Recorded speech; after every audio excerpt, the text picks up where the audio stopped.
चमत्कारी संत, सत्य घटना पर आधारित कहानी। एक चमत्कारी संत थे जिनके लाखों भक्त थे। उनमें से एक बुजुर्ग दंपत्ति भी थी। वह दंपत्ति फतेहगढ़ में निवास करती थी। एक दिन संत बाबा उनके घर पधारे। बाबा को अचानक अपने घर पर देखकर बुजुर्ग दंपत्ति बहुत खुश हुई।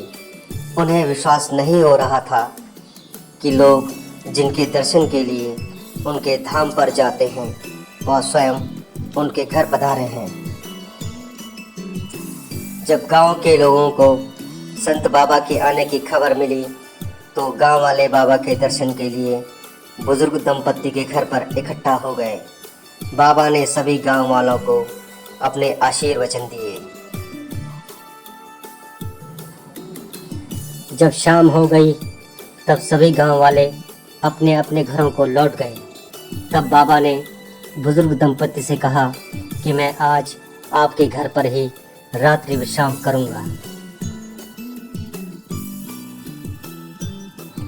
रात्रि होने पर उस बुजुर्ग दंपत्ति ने बाबा को एक कमरे में ठहराया और विश्राम करने के लिए कहा। तत्पश्चात बुजुर्ग दंपत्ति अपने कमरे में चली गई और सो गई। बाबा भी अपना कंबल ओढ़कर सो गए।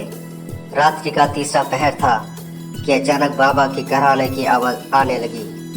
बुजुर्ग दंपत्ति के कानों में जब आवाज़ पहुंची तो उनकी नींद खुल गई।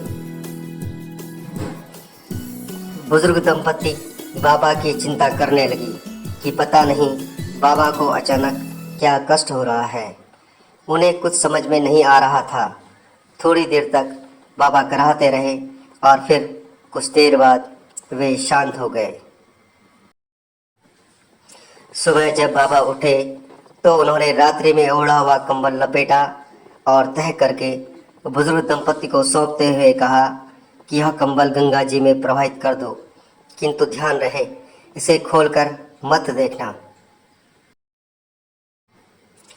बुजुर्ग दंपत्ति की समझ में कुछ नहीं आया, किंतु बाबा की आज्ञा शिरोधार्य थी। अतः वे दोनों उस कंबल को लेकर गंगा जी की ओर चले गए। उन्हें महसूस हुआ कि कंबल कुछ भारी है तथा उसमें लोहे के टुकड़े जैसा कुछ भरा हुआ है। एक बार तो उनके मन में आया कि कंबल खोलकर देख लें कि आखिर उसमें क्या रखा है जो इतना भारी है, किंतु बाबा की आज्ञा का उल्लंघन करने का साहस उनको नहीं हुआ। अतः उन्होंने चुपचाप वह कंबल नदी में प्रवाहित कर दिया।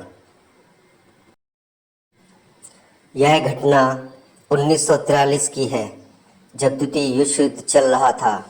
उस समय ब्रिटिश सेना की तरफ से अनेक भारतीय युद्ध में भाग ले रहे थे, क्योंकि उस समय भारत अंग्रेजों का गुलाम था। उसी युद्ध में वर्मा में बुजुर्ग दंपत्ति का इकलौता बेटा दुश्मनों से लोहा ले रहा था।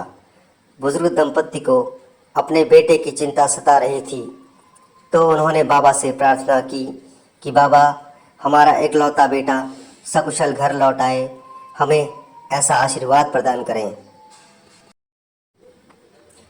तब बाबा ने बुजुर्ग दंपत्ति से कहा कि आप लोग बिल्कुल भी चिंता न करें, आपका बेटा 1 माह के भीतर सकुशल घर लौट आएगा। बाबा की बात सत्य हुई और बुजुर्ग दंपत्ति का बेटा सकुशल घर वापस आ गया। बेटे ने युद्ध की कहानी अपने माता पिता को सुनाई और बताया कि युद्ध की एक रात को उसके साथ बहुत बड़ा चमत्कार हुआ। उसने बताया कि वह चारों ओर से दुश्मनों से घिरा हुआ था और उसके चारों ओर गोलियों की बौछार हो रही थी, किंतु उसे एक भी गोली छू नहीं पाई। और जब सुबह हुई तो ब्रिटिश सेना उसकी मदद के लिए पहुंच गई थी, जिस कारण वह सकुशल वापस लौट आया। यह उसे एक सपने जैसा लग रहा था, क्योंकि यह किसी चमत्कार की तरह था। उस दंपत्ति ने अपने बेटे की पूरी बात सुनी तो उन्हें याद आया कि जिस रात की बात वह कर रहा था उस रात्रि को बाबा उनके घर पर पधारे थे और उन्होंने उन्हीं के घर पर रात्रि विश्राम किया था। अब उन्हें यह समझते देर नहीं लगी कि उस रात बाबा क्यों करा रहे थे और आखिर उस कंबल के भारी होने और उसमें लोहे के टुकड़े जैसे कोई चीज भरे होने का क्या राज था। दरअसल बात यह थी कि बाबा दुश्मनों द्वारा चलाई गई सभी गोलियां अपने ऊपर झेल रहे थे तथा जो कंबल उन्होंने ओढ़ा हुआ था वह उनके सुरक्षा कवच के रूप में उनकी रक्षा कर रहा था। स्पष्ट है कि कंबल गोलियों से छलनी हो गया था। इस घटना का वर्णन बाबा के शिष्य रामदास ने जब अपनी किताबों में किया तो भारत ही नहीं अपितु भारत से बाहर वो दूसरे देशों में भी उनकी कीर्ति फैल गई और अनेक देशों से लोग उनके दर्शनों हेतु आने लगे।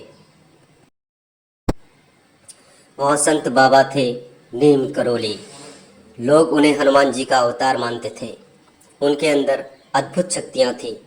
अनेकों लोग तो उनके दर्शन मात्र से ही सफल होकर दुनिया में नामी व्यक्ति कहलाए।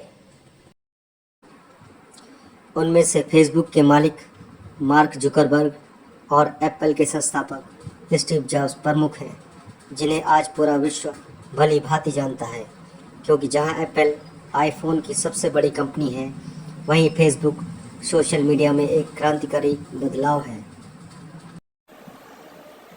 कहानी कैसी लगी दोस्तों? यदि अच्छी लगी हो तो कृपया लाइक करें और चैनल को सब्सक्राइब करें। धन्यवाद।